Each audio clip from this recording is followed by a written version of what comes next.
I'd like to do a quick video here. This is a problem that I had with the G-wiz the other day. I ran the voltage right down to 41 just to see where the voltage cutoff switch was. Now, somewhere along the line, the power had got rerouted to this one battery. Maybe it was a faulty BMS or something, but this goes to show that making safe batteries is crucial. This has 1mm fire resistant G10 in it, and as you see, it melted. The BMS completely melted out.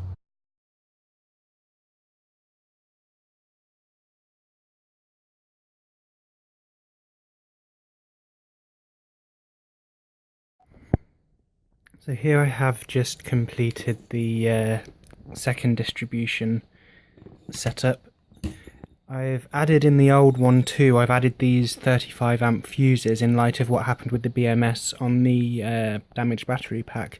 So this battery pack itself could handle the amps, but what I feel that happened was that when I ran the voltage so low and there was hardly any amps left in some of the packs, those packs shut down and transferred all the amperage to one battery, and that's how the BMS burnt out.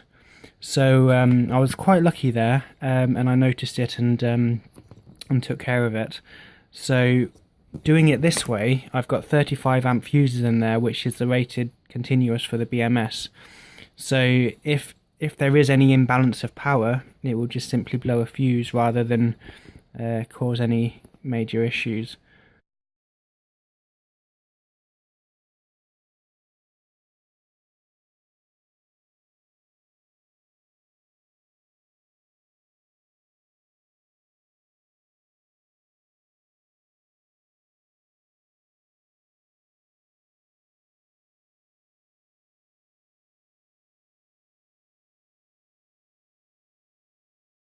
So I now have my 17 packs. After having that issue with the one pack there where the BMS burnt out, I have fitted 35 amp fuses all in between the wiring.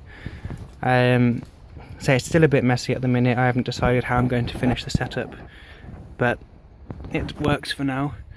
We have another set of cable coming up there, 0 gauge, and then I have the other set coming to this bank. So they're split into two distribution boxes in there and down here. So the draw should be relatively even throughout both banks. Now what I'm also debating on doing is connecting the two distribution blocks together so that they all run together. But we'll see. But this is about 400 and something amp hours of battery power now, so I should expect to get around 100-mile range out of this.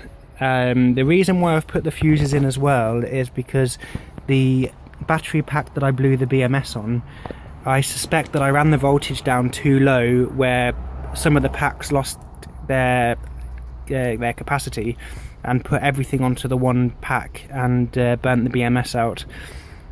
So I've just taken precautions now, so I've got 35 amp fuses. If any of those blow, I'll know there's something wrong. And I've got my 12 volt auxiliary battery just there for the time being until I get some kind of DC converter installed again. And otherwise, that's all fitted and it is ready for testing. Now once I receive the other battery, I'll be able to do some full range testing and see just how many miles I can do on it. Now the next step is to get the second charger installed. At the moment there's just that one in there. What I'll have to look at is where I'm going to install them and how I'm going to fit the 108 amp charge capacity.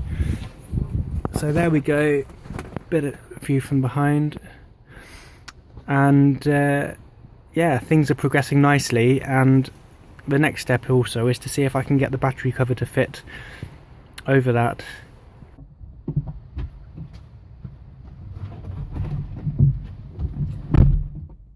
So I'm just doing the testing. I've fitted 17 batteries right now.